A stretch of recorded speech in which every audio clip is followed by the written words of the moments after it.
¿Qué tal amigos de Cuatro Vientos? ¿Cómo les va? Muy buenos días, tengan todos y todas. Muchísimas gracias por estar en nuestro segundo programa en vivo del día de hoy. La causa de las mujeres.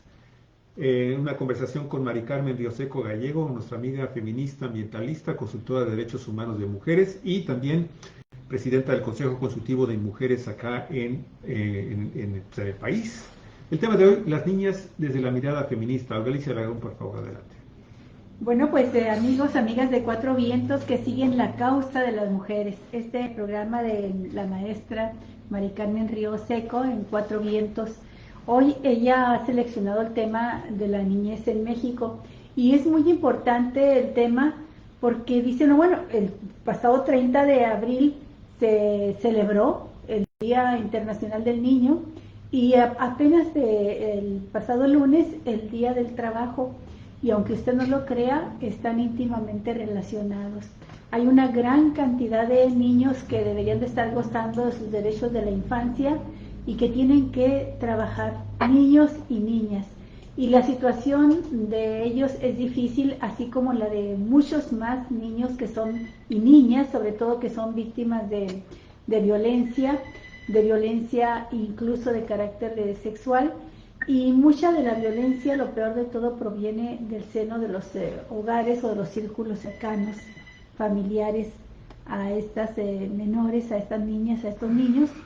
Pero, bueno, pues algún trabajo se ha hecho al respecto. Mari Carmen, como parte, como consejera, integrante del Consejo Nacional del Instituto de las Mujeres, sabrá qué es lo que se ha avanzado ahí, aparte de todos los años que lleva trabajando el tema como activista social.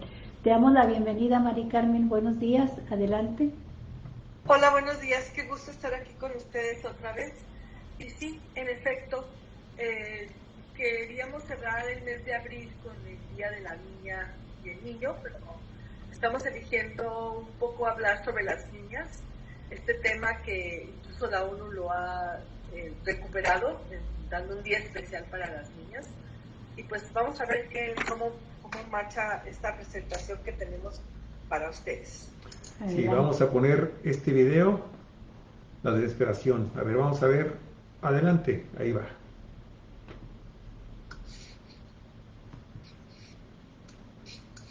Vamos a correrlo en este momento. Hace casi 2 semanas, más o menos, el presidente López Obrador envió una iniciativa a la Cámara de Diputados para que se discutiera y en su caso se aprobara una reforma que contemplaba eliminar o fusionar 18 instituciones. Hasta ahí, pues estaba todo muy a grandes rasgos, muy general la cosa. Ya cuando se ponía usted a ver más a detalle, podía observar que entre estos institutos se encontraba el Sistema de Protección Integral de Niños, Niñas y Adolescentes, conocido, y hemos hablado aquí varias veces, como CIPINA, el cual funciona como un mecanismo para que todas las niñas, niños y adolescentes puedan exigir y ejercer sus derechos humanos. Se hizo toda una polémica, varias organizaciones nacionales e incluso internacionales alzaron la voz para detener lo que se estaba pretendiendo legislar en la Cámara de Diputados, pero vamos a entender un poco de qué iba esta iniciativa.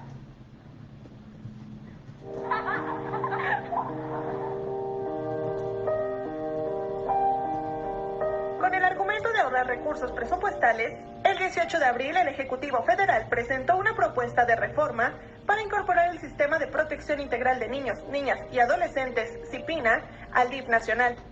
Es decir, que pasaría de ser un órgano desconcentrado de la Secretaría de Gobernación a una unidad administrativa de esta institución asistencial. La propuesta fue duramente criticada por organizaciones civiles que se manifestaron en la Cámara de Diputados para pedir a los legisladores rechazarla, pues la disolución de este organismo contraria al principio de no regresividad de los derechos y significaría un retroceso en la protección de infancias. Argumentar que esto generará ahorros o eficiencia administrativa es una falacia.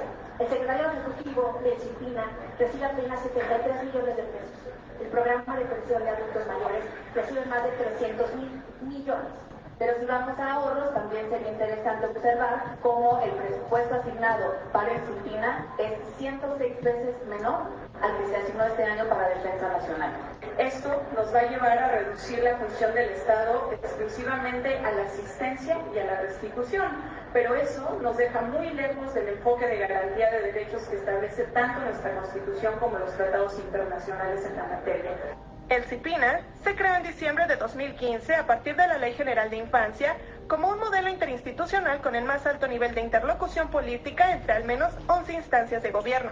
Su objetivo es aplicar en todas ellas el interés superior de la niñez sobre asuntos de salud, seguridad, bienestar, educación y restitución de derechos, entre otros.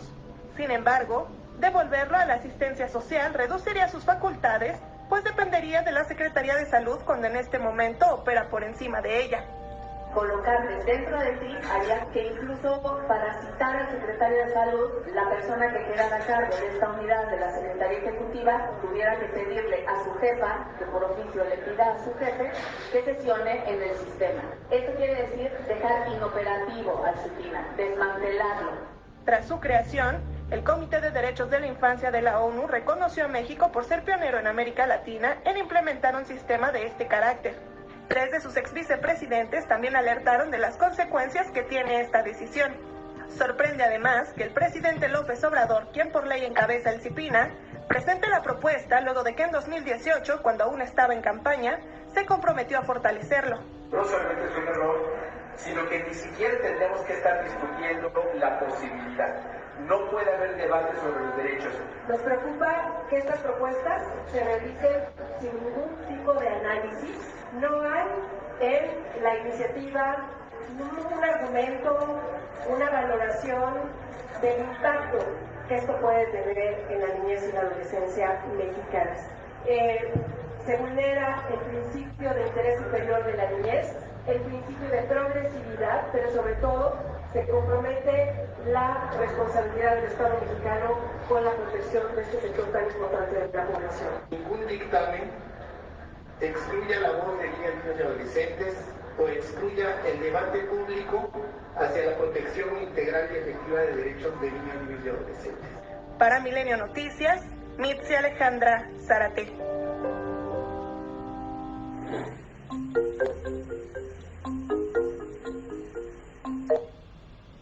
Pues ahí está este trabajo, estimada Mari Carmen. ¿Qué te parece? ¿Qué nos puedes hablar sobre ello? Sí, una disculpa porque parece ser que me había sacado el programa. ¿Se escucha bien? Sí, adelante. Sí, está bien. Sí, adelante.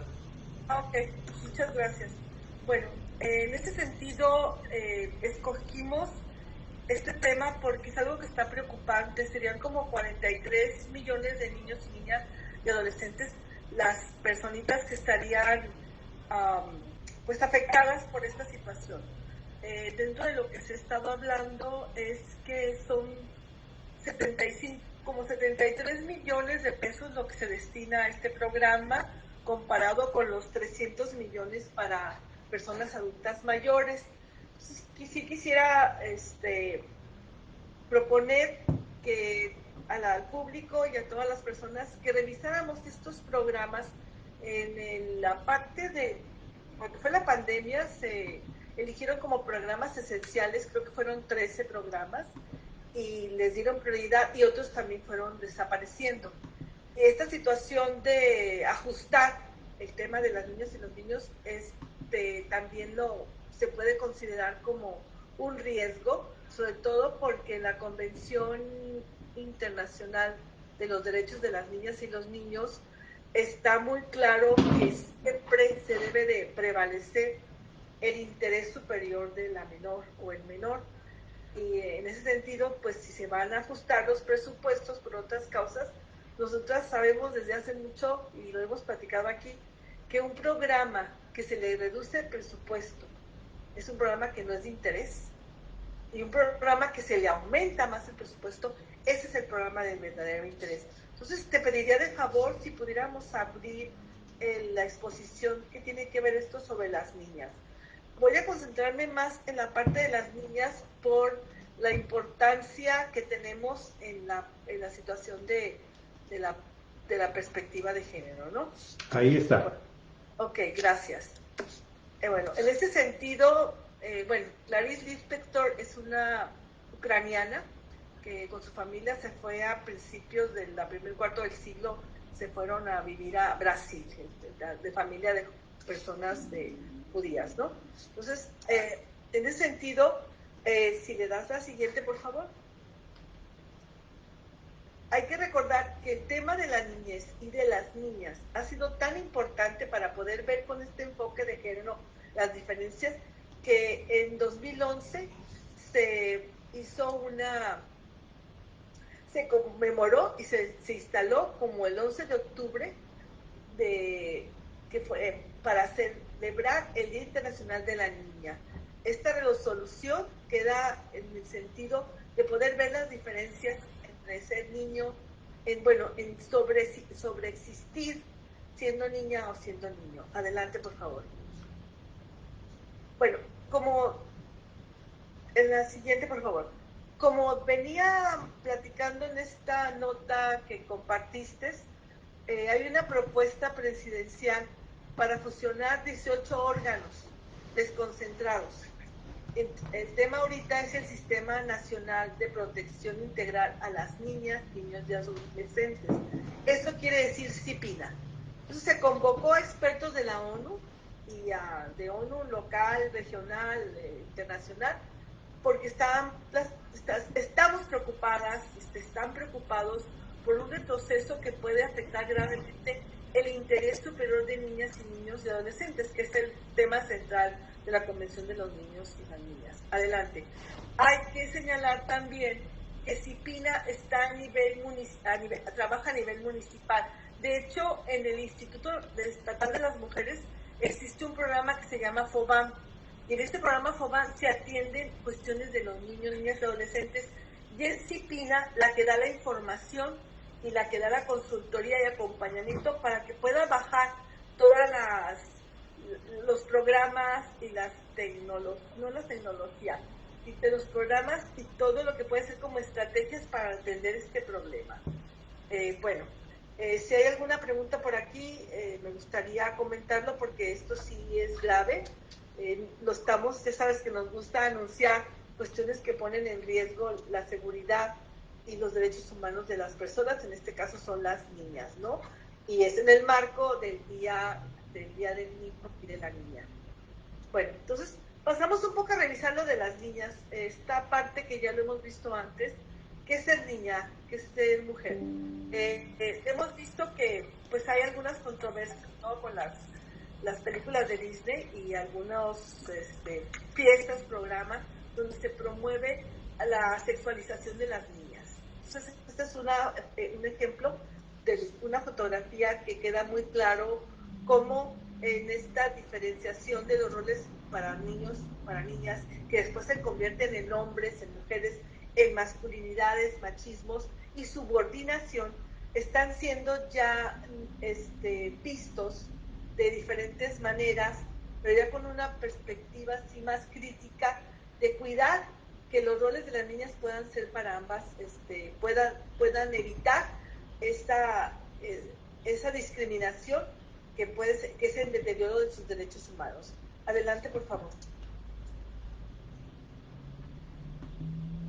La propuesta es educar a niños y niñas sin estereotipos, porque si empoderamos a una niña, estamos seguras que se va a cambiar el mundo, porque es una visión que tiene que ver con ambición, con proyecto de vida, con desexualización, con cambios de estereotipos y con una mirada más humanista de lo que es ser persona hombre o persona mujer.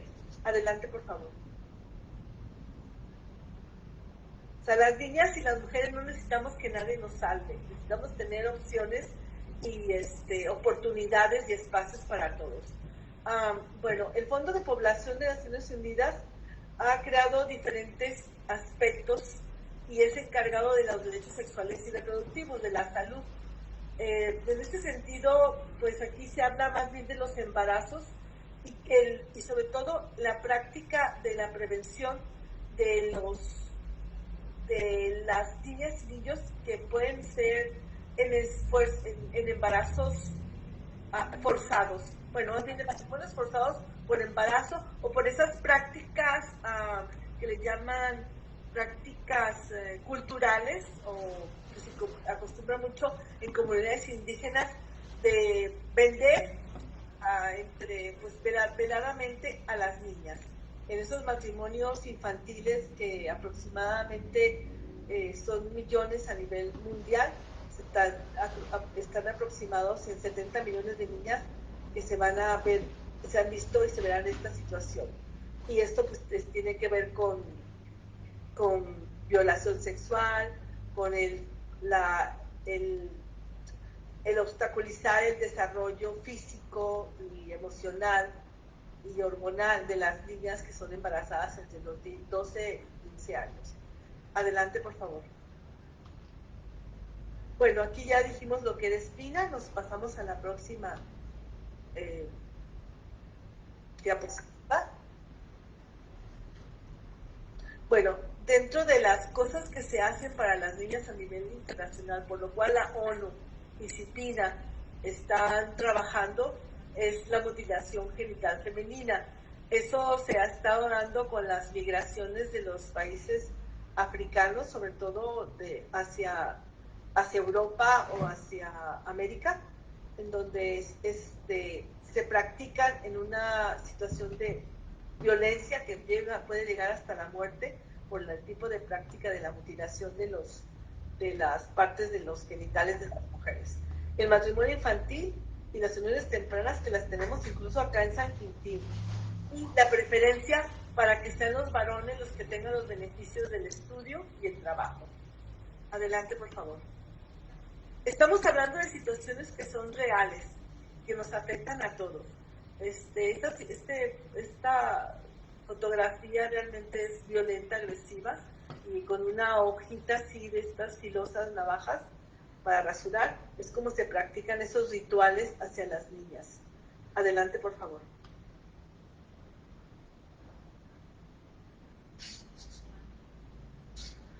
Bueno, otra de las cosas que hemos visto de cómo se agrede a las niñas es en esta perspectiva de los rituales y de continuar siendo pubers o adolescentes, en donde son las propias madres y las abuelas las que causan estas torturas a las pequeñas.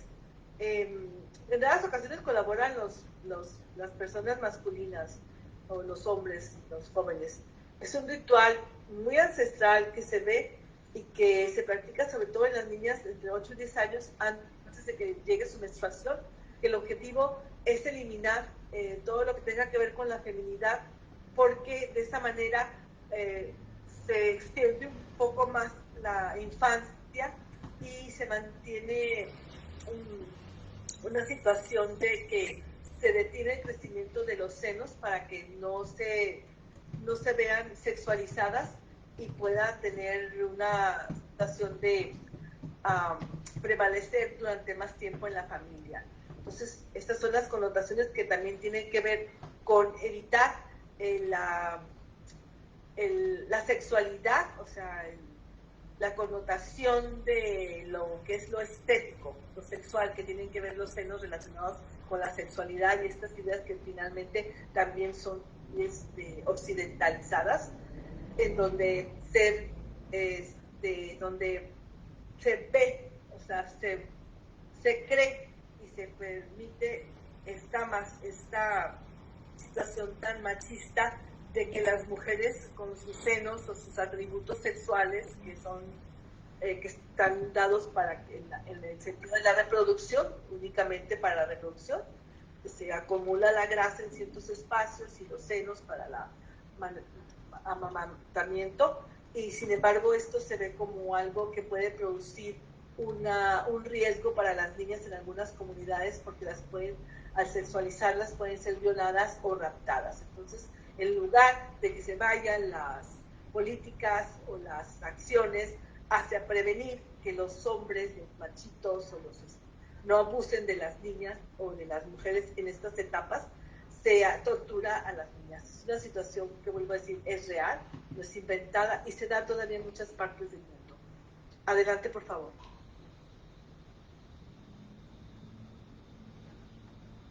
Bueno, aquí son una de las prácticas, de las más rudimentarias. Adelante, por favor.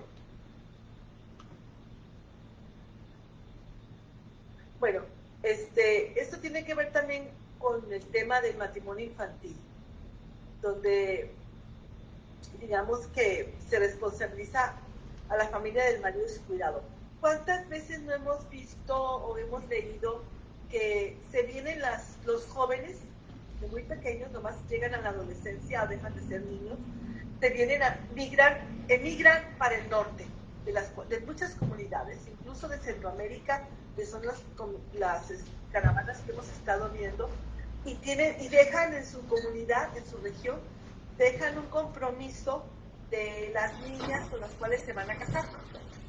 Esto se da muy seguido porque entonces es la familia del futuro marido el que esclaviza y abusa del trabajo y de la fuerza de trabajo de las mujeres, de estas jovencitas, de estas niñas, en donde son maltratadas por la familia de su futuro marido y son también dadas como una especie, pues hay un convenio ahí donde también se da dinero o alimentos o animales, algo que valga la pena para que la niña esté ya viviendo y al servicio de su futura familia. Y hay casos, incluso aquí en Mexicali, con eso ganamos un premio con la historia de una amiga que yo conocí desde Zacatecas, la cual huyó de la violencia en su comunidad cuando la dan se queda la familia de su marido y le dan un trato pues muy fuerte, de muchos golpes. Ella tiene que huir, viene como muchas personas buscando en el norte. Estoy hablando de los 70 cuando llega para acá ella, de los 70, no hace mucho. Y ella sola se fue formando una propia vida con sus pequeños. Logró trabajar y logró ser regidora. Concursamos con esta historia en video y ganamos el primer lugar a nivel nacional. Y ella se dio a conocer y se convirtió en regidora, en el gobierno del PAN, pero fue una situación muy interesante de empoderamiento, ¿no? y de cómo se huye de la violencia familiar, que no nada más está en nuestras casas, en las casas de las personas que la sufren, sino también en esta situación estamos hablando de los matrimonios forzados o uniones. Adelante, por favor. Bueno, aquí tengo algunos casos que se han hecho ante la Fiscalía General y donde no ha habido justicia, en donde siempre hay una mano de la impunidad, ¿no? Podemos ver que se prohíbe el matrimonio infantil, ha estado trabajándose desde 2021 en plena pandemia, pero en la práctica, como son usos y costumbres, se quedan en lo oscurito. Y es muy común que se vengan grupos, comunidades de diferentes estados del sur sobre todo, con estas prácticas donde a mí me ha tocado preguntarle a las niñas de Chiapas que están por aquí por Mexicali qué edad tienen, y tú ves que por su fisonomía y su dentadura pues están muy jóvenes, están entre los 13, 14 y dicen que tienen 19, exactamente 19 porque es cuando saben que pasa la mayoría. También las entrenan y son víctimas también de esta situación donde no pueden, pues no tienen otra opción más que estar en las calles acá huyendo de la violencia que hay en Chiapas, principalmente estar en las esquinas pidiendo limosnas, tratando de conseguir comida, alimento para sus niños, para sus bebés, en donde también hemos tenido los casos que el mismo DIF estatal ha enviado patrullas a levantar y a llevarse a estos pequeños. Hubo un caso que le dimos seguimiento en donde llegó la patrulla completamente violando los derechos de las señoras, de las jovencitas, estas madres, y de los niños y las niñas. Incluso, por ejemplo, el niño que está aquí es un niño que puede ser de 1 año o 2, y son amamantados hasta los 2, 3 años. Entonces el niño estaba amamantado junto con sus hermanitos de 6 y su primo de 8. Se fueron a un albergue del DIF, donde no, era comida que no podían, que no conocían la comida que se les daba, y que más pequeño, a pesar de que tenía 2 años, solamente tomaba algunas cosas de alimentos, pero dependía completamente de la chichi de su mamá. Entonces así fue como hicimos la campaña de Joselito quiere su chichi, ¿no? Entonces, creo que estamos viendo esto en nuestro estado con el gobierno de la transformación que se dio. Afortunadamente respondieron rápido a la presión y en cosa de creo que 8 días más o menos, no sé si fue más o menos, se pudieron recuperar a los niños, a estos 3 niños que no hablaban el idioma, tenían otra alimentación, o sea, fue una tortura, una violación completa a los derechos de los niños y de las niñas en esta familia de chapanecos que están viviendo todavía en Mexicali. Adelante, por favor.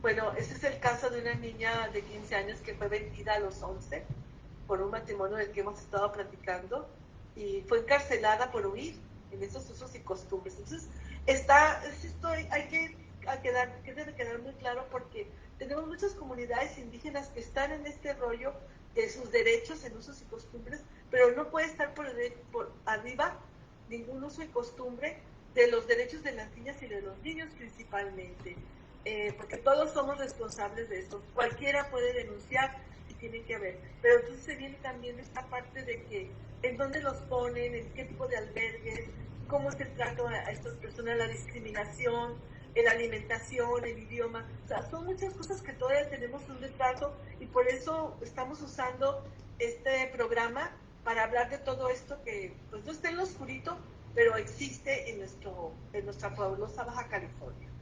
Adelante, por favor.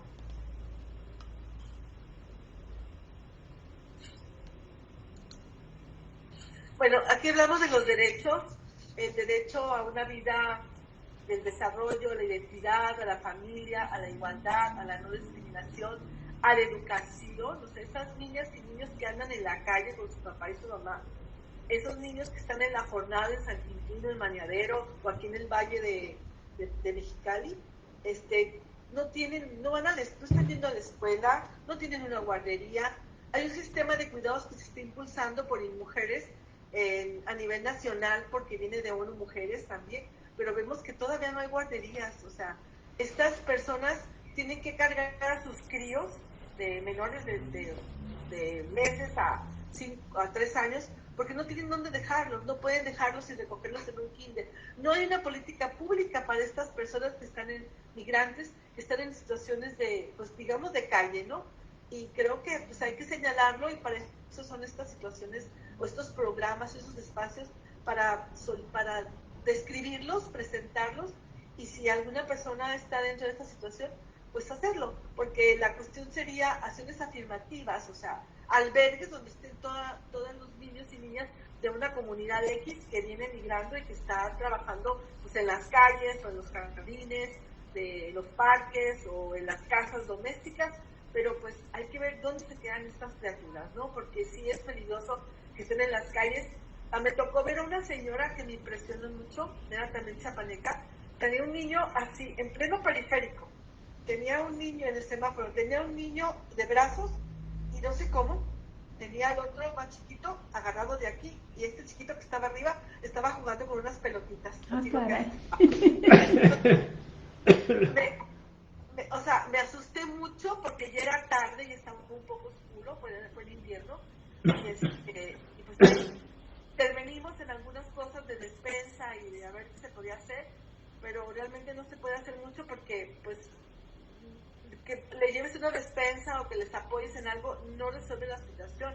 Esos niños deben estar en su casa cuidados y si no hay una guardería, una estancia para estas personas que están que son migrantes, ellas no sueltan a sus niños en cualquier parte.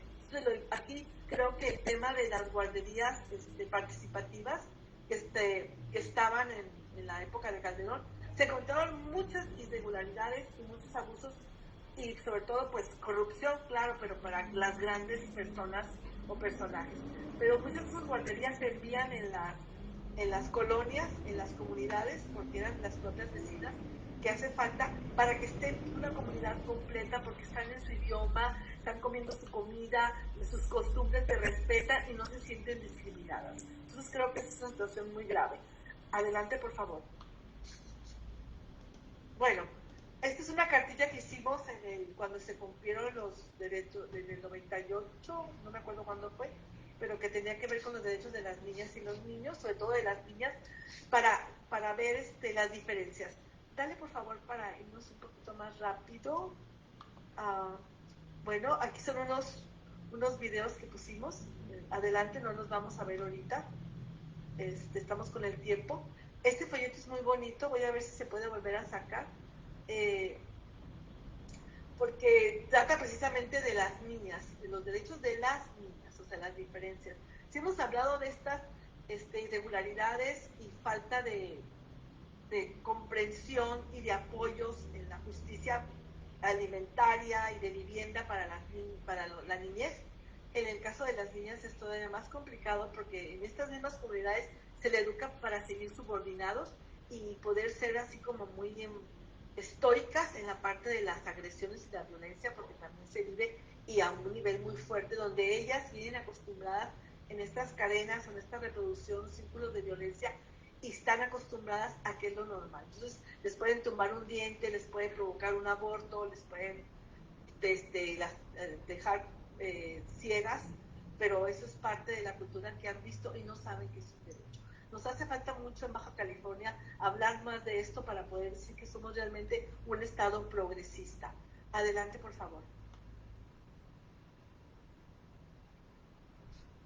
¿Le seguimos? Ok. Bueno, es común que da más gusto cuando nazca un niño que una niña. Ahora ya no tanto. Yo veo a los jóvenes papás como muy emocionados de criar y educar a una niña con mucho entusiasmo y compromiso. Adelante, por favor. Quiero señalar que dentro de todo esto, que creo que ya lo habíamos visto antes, está el cambio, ¿no? O sea, ver cómo es genial que nazca una niña, pero más que todo, esta parte genialidad, si vamos valorando los juegos y la educación. Adelante, por favor, dale un poquito más y más. Vamos aquí. Esta parte todavía es muy común de que las niñas son las que limpian la parte de la cocina o sirven la comida, aprenden a cocinar. Y también es muy común que cuando hay pobreza, la feminización de la pobreza se da desde pequeña, donde el platillo se lo dan al niño porque él va a crecer, va a ser proveedor, etcétera, ¿no? Entonces se quedan las niñas y las mujeres en una desnutrición de por vida constante. Adelante, por favor. Bueno, los juegos son importantes porque van desarrollando un interés que se puede convertir en un proyecto de vida. Aquí quiero resaltar que lo importante que es que los juegos podamos valorar que las niñas tienen las mismas oportunidades y los niños también el mismo derecho de jugar con muñecas o a la cocinita. Adelante. La educación debe ser para todos. Hemos visto que ha crecido y ha aumentado, pero en la parte de la ciencia tenemos y la biología tenemos a menos mujeres, ¿no? Entonces, en la parte de enfermería y nutrición, vemos que llega del 84 al casi el 90% los oficios para mujeres que fueron en un momento niñas, ¿no? Entonces, aquí está al lado derecho las expectativas de ser una doctora o de ser un cocinero o de ser una ingeniera que cambian. Esto está cambiando porque las feministas seguimos ahí con el dedo en el renglón, pero vemos que en la parte de médica siguen siendo minoría las mujeres. Adelante, por favor.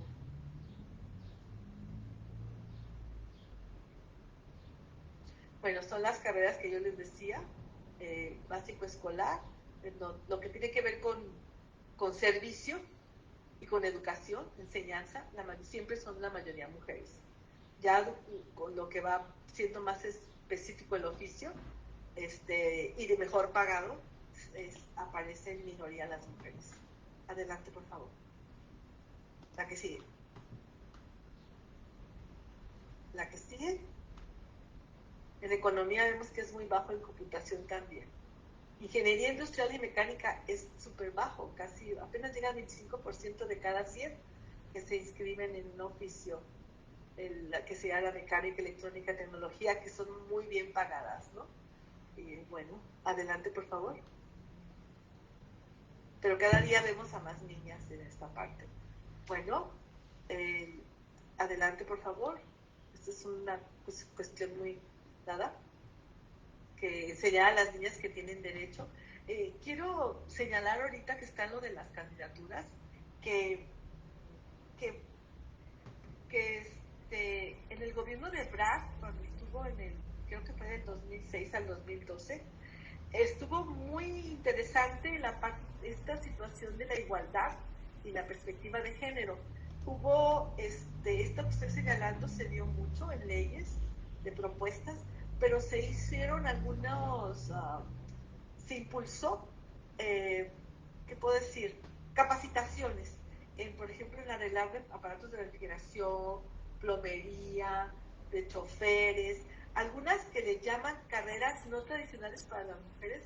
Se abrieron estos espacios de capacitación porque son mejor pagados. Es mejor pagado una costurera que está 2 días haciendo un vestido a un plomero que llega, en este caso plomera que llega y pues cobra los 500 pesos por media hora, 1 hora y tiene toda la disponibilidad de su tiempo, a una costurera que tarda ahí con su vista, sus ojos, su espalda durante días para terminar un producto que le va a costar lo que son 2 horas de trabajo, 2 eventos de trabajo en plomería. Entonces, Ebrard a mí me gusta mucho mencionar porque puso el ejemplo y fue muy efectivo en la situación, porque tenemos que recordar que la autonomía económica es una de las armas o herramientas principales para que las mujeres y las niñas puedan salir de su situación de pobreza y también de violencia, porque si tienen una ocupación y una percepción,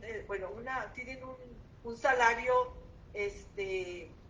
importante que puede dar para convertirse en las jefas de familia, entonces pueden salir del hogar, de la dependencia económica de la persona que las maltrata, y esta autonomía económica es importante, pero si más allá de esto nos vamos a que se les capacite en tareas mecánica, plomería, en este caso, por ejemplo, en Mexicali sería reparación de aparatos de refrigeración o cosas así, que son muy bien pagadas, ¿no? Incluyendo la jardinería, que estar en una casa dando un servicio de doméstico, de limpieza, de 6-8 horas, en donde pues un jardinero o un plomero, insisto, lo gana en 1 o 2 horas.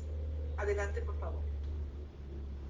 Bueno, ya casi para terminar, es importante que para todas las personas que nos están viendo, es muy importante que impulsemos juegos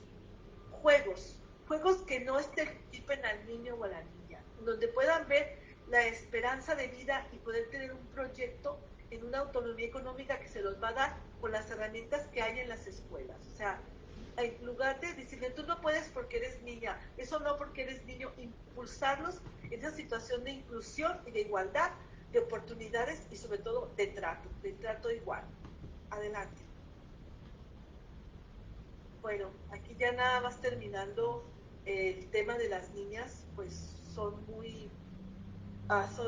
la mayor parte de las niñas son víctimas de la violencia sexual por el familiar. Sobre todo hemos visto, está comprobado que es en la casa donde pasa esta violación sexual, este abuso sexual, en donde miles de niñas lo han pasado, de los tocamientos inapropiados y abusivos que ejerce, y en esta inocencia está también el silencio de las familias, de ese depredador, el tío, el padrastro, el abuelo, el vecino, el primo, la persona que las está maltratando y pues echando a perder en una tragedia infinita el vivir con un abuso sexual, ¿no? Entonces creo que hay que tomarlos, y aquí yo nada más recomendaría que nunca dejes a una niña o un niño con una persona que no conozcas. Esa es la regla número 1.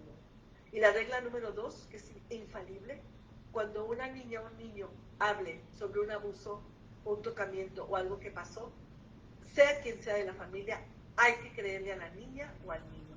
Hay que creerle, porque no están inventando. Entonces, no olvidemos estas 2 reglas y podemos proteger la vida y la integridad de un niño o niña, que además es un delito y no tenemos que ser familiar. Con que lo veamos o sospechemos y lo podamos comprobar, lo podemos denunciar, porque es tipificado. Adelante. Yo creo que ya aquí estamos terminando, ¿no? Bueno, yo nada más diría a la última parte, que sería donde está la niña embarazada. bueno, esta es la crianza con igualdad, o sea, esta parte que pues es terrible, ¿no? Y los vemos, les digo que las comunidades que se vienen para acá, si nos ponemos a preguntar y la edad, la mayoría son menores de edad que están con sus niños, y al oír con el chamaco, con el novio, pensando que va a haber un mundo mejor acá en el norte, pues se arriesgan también a prolongar esa cadena de violencia y de pobreza que se vive en estas comunidades. Ya para terminar, la última, por favor, Javier. Aquí, bueno. Aquí ya nada más, esos 14 millones, no, perdón, la anterior. Esos 40 millones de niñas y niñas adolescentes que viven en México están en riesgo si Espina desaparece, porque las personas que han estado interfiriendo y trabajando con mucha experiencia y con compromiso han estado atendiendo las causas de la violencia y la discriminación. Entonces, habría que pensar que si van a desaparecer este sistema, ¿qué es lo que van a proponer? O sea, ¿qué se va a proponer finalmente? Se propone una situación de protegerlas del trabajo. ¿Cómo se va a hacer esto? O sea, yo no quiero ni pensar, porque si no hay presupuesto y no hay un programa, pues ponen en riesgo a toda una generación. Aquí yo termino. Muchas gracias, Javier, por ayudarme con esta presentación. Al contrario, te queremos agradecer muchísimo el que te hayas sacado toda esta información tan interesante. Muchas gracias. Olga Alicia, preguntas que se No, pues Mari Carmen, ya habíamos visto en otra ocasión, también con motivo del Día del Niño, este trabajo del folleto que hicieron. No sé quién habrá hecho las ilustraciones, están muy padres. Ya entonces comentaste tú que valdría la pena volverlo a editar, y creo que sí, que vale la pena editarlo y difundirlo masivamente, porque luego también se hacen ediciones muy pequeñas o difusión muy escasa. En cuanto a todo el contenido que tiene ese folleto, creo que es de vital importancia para la defensa de los derechos de las niñas, y creo que también es muy educativo. De la primera parte de tu exposición, me parece que sí vale la pena pensarla, porque dices, no quiero ni pensar lo que vaya a suceder, está en riesgo toda una generación, pero resulta que tenemos ya generaciones en riesgo desde hace décadas, y que se ha profundizado la situación difícil para adolescentes, para jóvenes, para niñas y niños, y que curiosamente, al tiempo en que se deterioró el futuro, las posibilidades de tener futuro para la niñez y la juventud, a ese mismo tiempo florecieron una gran cantidad de instituciones, de organismos autónomos, de ciudadanos, y florecieron, y bueno, dices Cipina, si desaparece, toda una generación de 40 millones queda en riesgo. Pero la verdad es que ni siquiera sabíamos qué era Cipina, muchos mexicanos no sabemos qué es Cipina.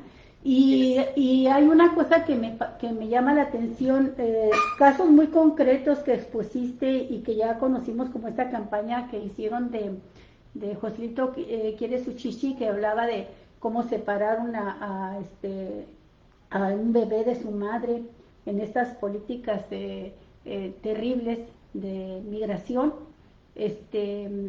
Yo no encontré a nadie de Cipina que saliera ahí a dar la cara, a pelear, a buscar, ¿verdad? Y lo que sí vi, porque me puse a buscar quién era Cipina, pues vi que se fundó en el gobierno de Enrique Peña Nieto, que entre paréntesis, es más, le quito los paréntesis, ha sido la cumbre de la corrupción en el país. Es decir mucho. Llegar a esa cumbre es como rebasar el Everest 10 veces, y así se distingue este gobierno de Peña Nieto como un cúmulo, como algo que fue subiendo en corrupción, y paralelamente creciendo y formando instituciones que son guiadas por la sociedad civil, y esa sociedad civil queda en manos pues gente de la Ibero, o gente que viene de organizaciones de este tipo, como quien encabezó Cipina, que pues tiene una larguísima trayectoria en organizaciones sociales, Ricardo Antonio Bucio, y con una cantidad impresionante de reconocimientos por su trabajo, y destaca entre su labor social el hecho de que pues fue 2 temporadas a pasar las vacaciones en la Sierra Tarahumara para convivir y ver la vida que llevaban allá los indígenas, las niñas y los niños indígenas, ¿no? Entonces, me parece que sí vale la pena pensar qué es lo que puede suceder, porque también es cierto que hay una campaña muy, muy fuerte de que López Obrador es un peligro para México, que está destruyendo las instituciones. Ahorita mismo estaba viendo la bienvenida que le dio Vicente Fox a López Obrador ahora que regresó de su tercer contagio de COVID, y le dice, solo te queda un año y a media máquina. Así le da su bienvenida, y le dice también, afirma el mandatario Fox, afirma el expresidente Fox, que el mandatario le dice, puede seguir este año destruyendo al país y a las instituciones. Ay, ese hombre. Ese hombre, pero lo que dice este hombre, y que es terrible, lo repetimos con diferentes argumentos y con diferentes palabras día tras día. Hoy en la mañana, Mari Carmen estaba escuchando, por ejemplo, a la titular de ciencia, de tecnología, de ciencia de CONACYT, y hace días nos dejamos ir con la finta de que desaparece el CONACYT, y quedamos alarmados, Javier y yo, porque así era la nota en todas partes: desaparece CONACYT. Y resulta que lo que se da es un marco jurídico, se hace una ley, y se le agrega humanidades al nombre de CONACYT, y hay varias cosas importantes ahí.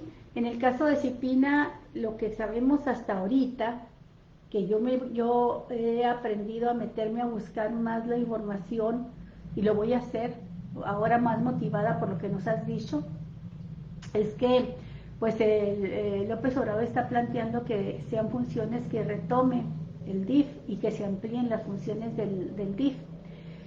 No sé, se puede estar o no de acuerdo, pero lo cierto es que en 40 años de neoliberalismo se fueron desmantelando las instituciones del Estado, las que estaban obligadas a cumplir con las funciones de lograr el bienestar y la atención a la población. Una tras otra, las fueron destruyendo.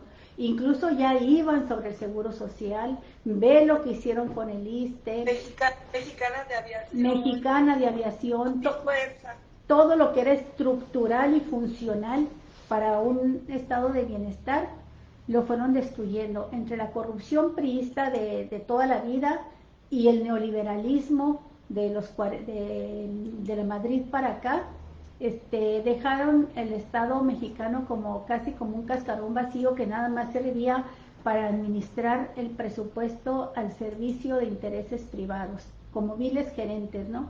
Entonces, bueno, pues todo eso da pie también a que se formen una serie de organizaciones civiles, pero también a muchísima simulación, Mari Carmen, muchísima simulación. Se crea una serie de instituciones donde nada más llega un grupo y casi siempre molecularmente asociados a los mismos de siempre, ¿verdad? Como proveedores. Y sí, y llegan a succionar el presupuesto. Son succionadores de presupuesto. Entonces, de cuestiones así como macro. O sea, yo creo que bueno, me encanta que tomes el tema, porque hay que hacer eso, tomar el tema. O sea, Cipina sí puede cambiar, puede haber, pero hay que ver cómo se funciona dentro del DIF, porque yo lo que he visto visto es que no hay perspectiva de género en este gobierno. Y lo he visto si revisamos los presupuestos. Ya hablaba en un principio, ¿cuánto destinas aquí, cuánto destinas allá? O sea, cuánto, en lo que más destinas es lo que vas a hacer. En el tema de los presupuestos, hablan de que hay presupuestos para las madres, jefas madres de familia, etcétera. Bueno, pero no tienen perspectiva de género. Y la cantidad que se les da no ¿Tú estás en el Instituto de la Mujer, Mari Carmen? Sí, precisamente desde ahí he visto cómo nos han quitado presupuesto. El año pasado, por ejemplo, teníamos programado... ¿Y para qué sirve el Instituto Nacional de la Mujer? Es el rector de la política. Ajá. No quiero aumentar mucho esto porque sería un tema de hablar, así como hablar de las estructuras para la igualdad y para la inclusión, cómo están trabajando en este gobierno, cómo están funcionando. O sea, porque sería así como todo el paquete, el combo. Ahorita nada más quiero señalar este caso, el caso de que al Instituto Nacional de las Mujeres les han quitado recursos incluso programados. El año pasado teníamos 2 eventos en diferentes fechas y cuando llegamos a agosto ya no lo estaban cancelando, nos cancelaron el último. Se tuvo que pagar cada quien sus, o sea, situaciones así que manifiestan que no hay interés en estas acciones. Ahora, en el tema de cuidados, que se está hablando mucho por parte del instituto, yo soy crítica desde la Junta de Gobierno donde participo, en que no puedes hablar de un sistema de cuidados que funcione con todo lo que representa el sistema de cuidados cuando no hay estancias infantiles. Esta sería la principal crítica, que se generaliza que las guarderías... Bueno, previo a esto, a mí me tocó en el 2012 hacer un estudio sobre las estancias infantiles y se hicieron recomendaciones antes de que pasara lo de ABC. Y a través de todo esto lo que hemos visto es que cuando tú quitas las estancias infantiles, imagínate todo lo que pasó durante la pandemia con los niños y las niñas. Este punto es muy interesante porque tiene que ver justamente con lo que estaba hablando de cómo desde gobiernos anteriores se fue desmantelando los apoyos a instituciones como el Seguro Social. Sí, Por ejemplo, dices tú, si quitan las instancias infantiles, pero esas instancias infantiles subrogadas o entregadas a particulares, fue una trampa, una mañosada, una manzana envenenada, para que el Estado se deshiciera de la obligación de dar guarderías. Compara tú las guarderías, quizás te tocó como madre y madre trabajadora llevar a tus hijos a alguna guardería del Seguro Social, excelentes, con personal excelente, con nutriólogos, con educadoras, y toda la institución bien construida. ¿Y qué hicieron? Por ejemplo, estas instancias infantiles que salen las panistas a defender y que pegan de gritos, esas fueron creadas por Lía Limón. Lía Limón. Y mira, yo conozco su funcionamiento en Chihuahua, todas absolutamente se constituyeron una red de negocios que fueron manejados directamente por funcionarias y militantes panistas desde la época de Barrio. Entonces,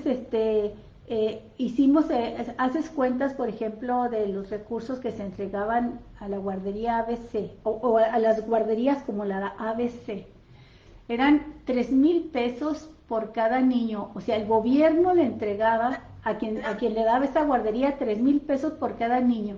Si una mamá tiene 2 hijos, le entregaban... No, te estoy hablando de la otra. Hay dos sistemas de guarderías. Y la otra, la de Lía Limón, esa se creó después. Pero primero fue subrogar la del Seguro Social, y esa subrogación que hacen, como la del ABC, que no era de las de Lía Limón, es otra. No, y era de la gente del PAN, obviamente. Sí, y les pagaban 3,000 pesos, eran puros políticos, gente cercana a ellos, que se acapararon las subrogaciones y que recibían nada más por tener una disque guardería o cualquier bodegón, y recibir por cada niño 3,000 pesos mensuales. Si una mamá trabajadora tenía 2 niños, la guardería recibía 6,000 niños. 6,000 pesos. Y la mujer, la mamá se iba a trabajar y a veces no ganaba ni los 6,000 pesos. Ok, Olga, hablemos del presente, ¿ok? O sea, eso sí, yo lo tengo muy claro, que había cuestiones de impunidad y corrupción, pero también había guarderías que estaban funcionando. El tema es que si generalizamos, dejamos en riesgo a las guarderías y a los niños de las guarderías pequeñas. Hubo muchos. En el caso de la corrupción, yo creo que no pueden pagar todos igual. O sea, el tema es, o sea, está muy claro que había corrupción, estoy de acuerdo y porque hice el estudio de cómo Acción Nacional abusó de todo esto, pero volvamos ahorita qué está pasando. O sea, no hay estancias infantiles, el DIF no lo tiene. Aquí en Baja California fue el primer lugar que el DIF desapareció las estancias infantiles. Sí, 30 años de gobierno panista. Mis hijos estaban, mi hijo, el mayor, estaba en el DIF. Ahí cerca de la casa estaba la estancia, la guardería que se llamaba ahí, y enfrente estaba el kinder. Entonces iban así, ahí comía, ahí conocía a los niños, ahí aprendió a ir al baño, etcétera. Eran del DIF. Entra Rufo, panista, desde aquí empieza digamos, la carrera privatizadora, antiderechos, y quita las guarderías en todo Baja California. Quedaban algunas. Y entonces se dejan algunas, se toman en este esquema que estás diciendo, pero a la fecha ahorita, a mí me tocó, hablé con una persona de gobierno en una reunión que tuvimos y le pregunté, no hay guarderías, Olga, no hay estancias infantiles. Si 10 de cada mujeres, 8 están en el trabajo informal, no tienen prestaciones, no tienen derecho del IMSS ni del ISSSTE. Entonces, es una mayoría de estas mujeres. ¿Y qué han dado declaración? Que las pueden cuidar las abuelas. Entonces, ¿por qué vamos a hacer que nosotras, mi generación, la tuya, que tenemos que trabajar todavía, tengamos que solventar una cosa que en un gobierno socialista, demócrata, se debe de impulsar? Entonces, el tema es ahorita. ¿Cómo el gobierno quites? No me importa, no es importante si quitan, si pida como se está diciendo, y se la lleve el DIF, pero ¿qué programas, qué estrategias para la igualdad de género, para el tema de cuidado, de reducción de las mujeres existen? Esas fabulosas guarderías que tienes ahí son las guarderías que tienes que pagar para que lo vean. Una comadre de mi hermano me ayuda aquí, tiene que andar con el niño para arriba y para abajo. O sea, ¿por qué no el gobierno, si realmente va a apoyar en la igualdad, no pone en las escuelas de tiempo completo, donde los niños desayunen y coman, como a mí me tocó en el kinder? Mi abuela trabajó y fundó kinders. Yo me acuerdo que iba a las primarias, porque cuando estaba yo inquieta me mandaban a la primaria, en las colonias muy proles, ahí te daban comida y te daban desayuno. ¿Por qué no hacer esta sociedad? ¿Por qué no tener este enfoque de cómo alivianas la carga de las mujeres en el cuidado? Que no tengan que estar pensando con quién dejan a los niños, porque también es el riesgo de con quién los dejan. Este es un estudio que se tiene que hacer. O sea, estancias infantiles, estancias para los enfermos. Yo soy cuidadora. ¿Cómo pones a tus enfermas, a tu suegro, a tu mamá, a la persona que tiene una discapacidad? ¿Cómo los cuidas? O sea, esta es la parte que yo pongo en la tela y en el warning. O sea, ¿qué está pasando en el tema de cuidados para que las mujeres puedan llegar, para que las niñas tengan una vida digna, para que niños y niñas no tengan el riesgo de ser abusados o maltratados? En las guarderías, recuerdo que la del DIF, estoy de acuerdo porque a mi hija le tocó la del DIF, porque le habían quitado la del DIF, era fabuloso. Lo que no me gustaba es que si tenía un moquito o alguna cosa, te la regresaba. Claro. Así. Pero eran súper eficientes, la alimentación, una nutrióloga. Era, no sé ahorita, pero era lo mejor las guarderías. Así es. Aunque veas hasta, era nada más maternal. Y a mí me gustaba la del DIF porque llegaban al kinder. Entonces, ¿por qué no rescatar esto que es bueno? Exactamente, por ahí es. No defendamos toda la simulación que se creó, todos esos ciudadanos que hicieron carrera, burócrata, y que se quedaron con muy buenos ingresos, pero vayamos hacia un proyecto, como tú dices, de género transversal en todas las políticas sociales y del gobierno. Totalmente de acuerdo, Mari Carmen. Creo que por ahí es por donde se debe de impulsar, por ahí es por donde se debe de empujar y no y no con estos llamados alarmistas tipo Fox de ven a seguir destruyendo las instituciones, acaba con México. No, es que López, termina con México, López.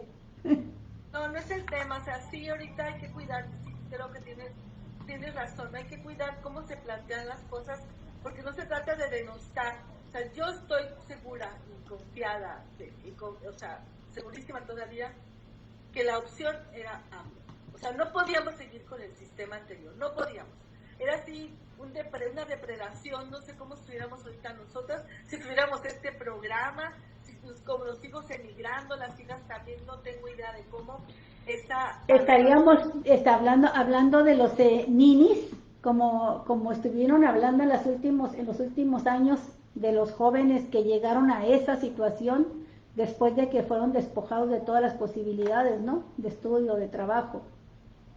Pues sí, o sea, todavía no hay, o sea, es una burbuja ahorita todavía, esa generación que se están haciendo empresarios y están dentro del neoliberalismo, la globalización, yo lo veo como una burbuja, o sea, ¿en qué tiempo va a haber dinero?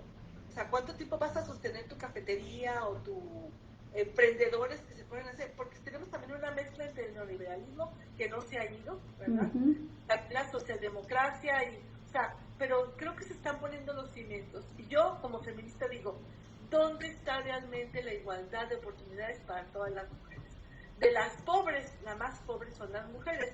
Y esos temas que puso también Peña Nieto, de darle dinero a las mamás, o sea, ahí no estás viendo a la mujer, estás viendo dentro de su función tradicional.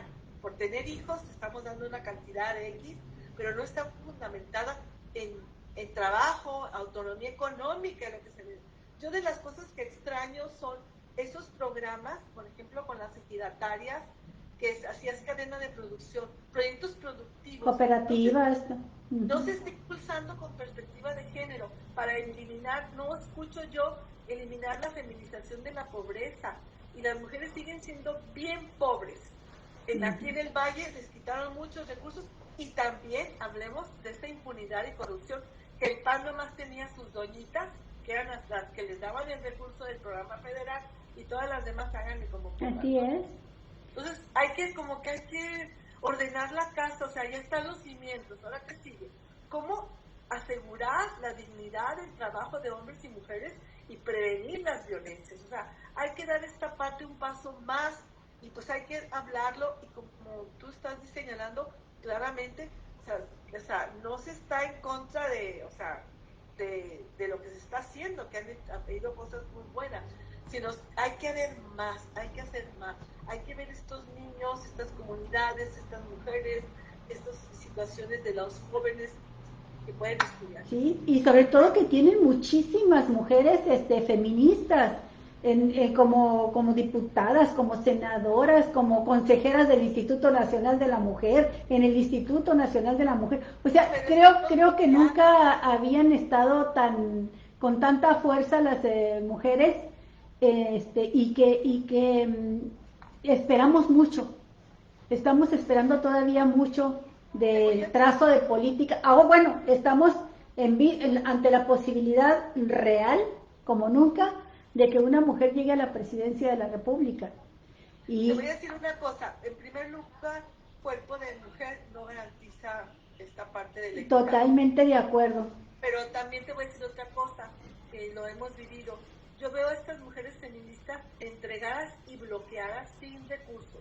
O sea, sí hay un gobierno así con actitudes no feministas, o sea, en la teoría tal vez, pero en la práctica no, por cómo se dan los recursos.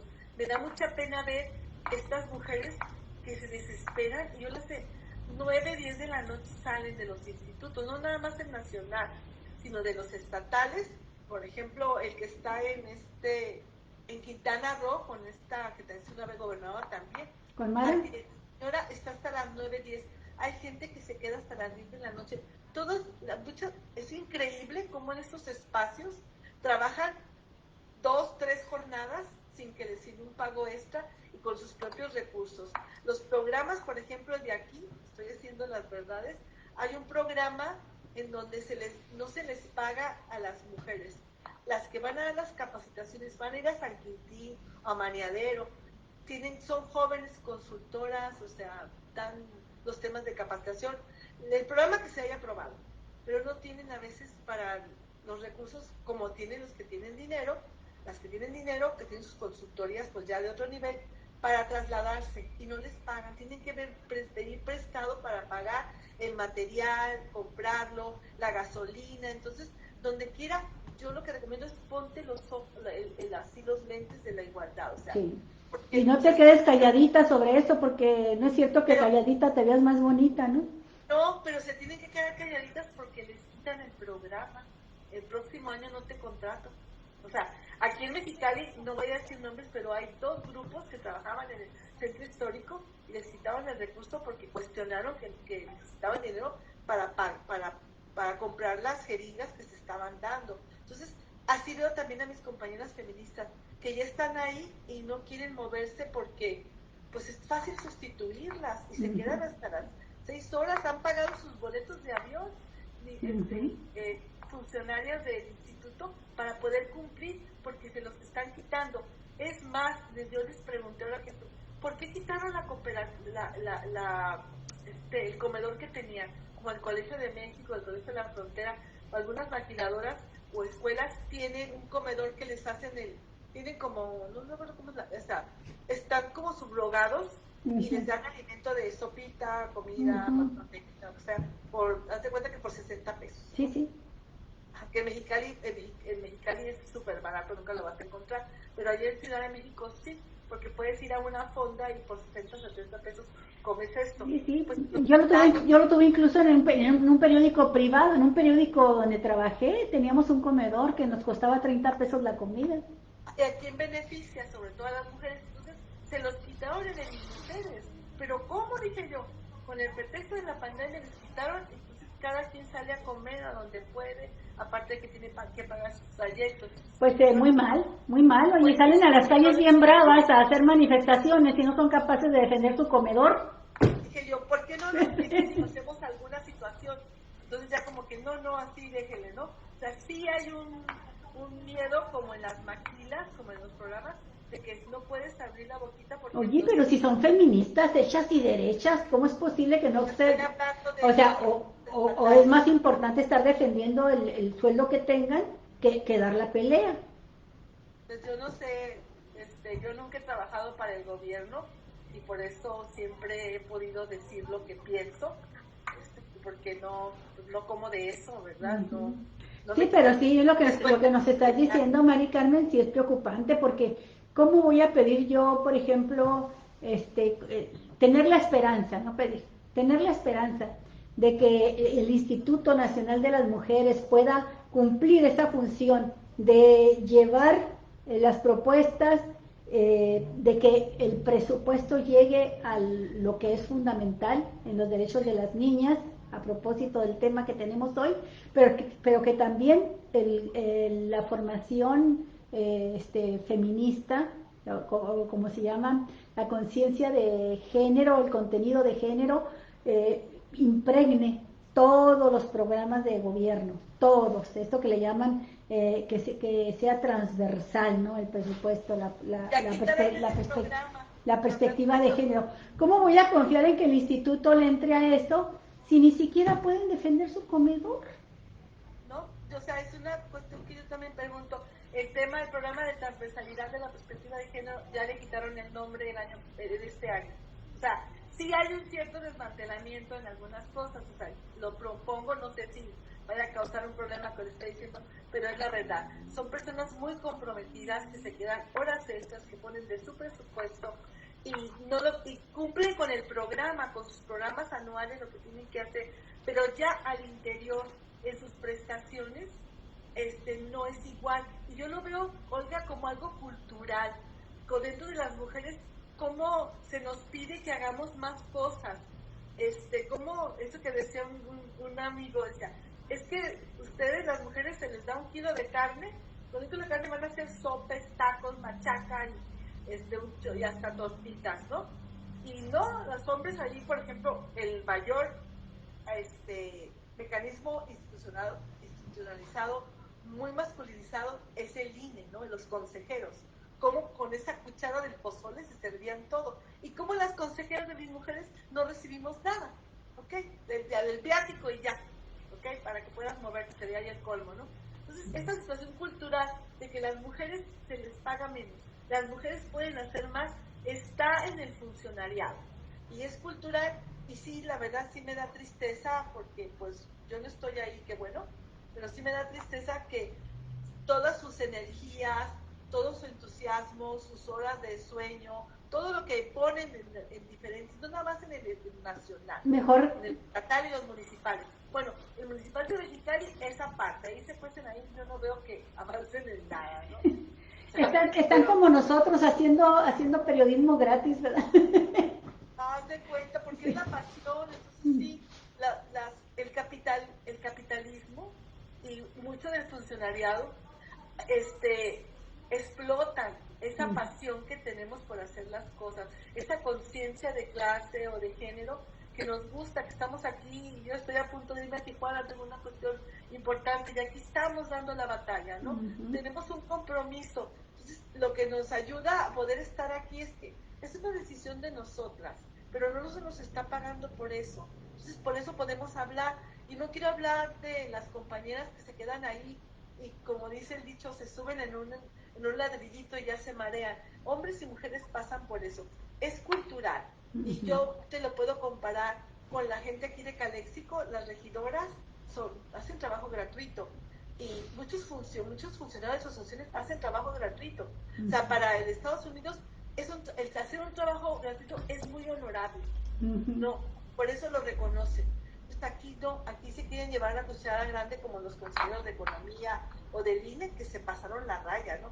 Y esos lugares, esas instituciones como la Suprema Corte de Justicia y en los tribunales, todo eso, donde la mayoría es una pirámide así, muy masculinizada, muy patriarcal, se llevan toda la lana porque es cultural, se lo merecen, y las mujeres tenemos que estar subordinadas. Entonces, es un tema enorme, amiga, que pues ahí nos frustramos, pero pues hacemos lo que podemos.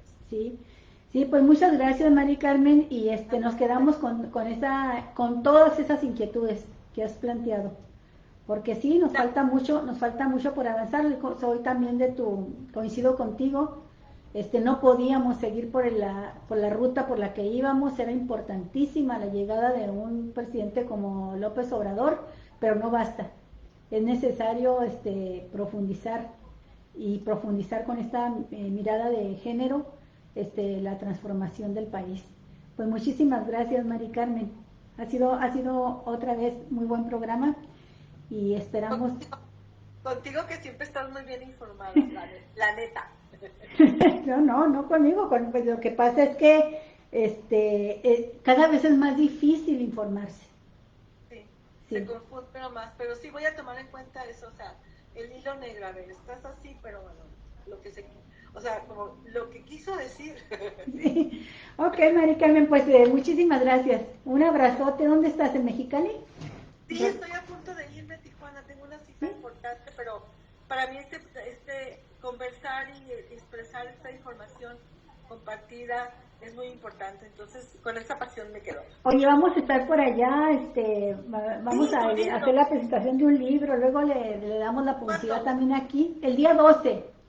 12, no, okay. No, el 21. El 21, no, el 21 está aquí, no, el 21 está aquí. Cierto, sí. No, el día, llegamos, es el día 13. 13, sábado. Sí, el sábado 13. Nos ponemos de acuerdo. Nos ponemos de acuerdo. Ándale, pues. Sí. Gracias. Hasta pronto. A ver si nos vemos ya en físico, en carne y hueso. Sí, me encantaría. Ok, hasta pronto, Mari Carmen, un abrazo. Bye bye, buena tarde.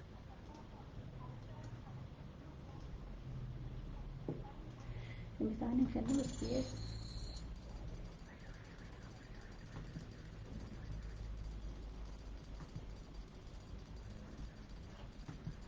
Mira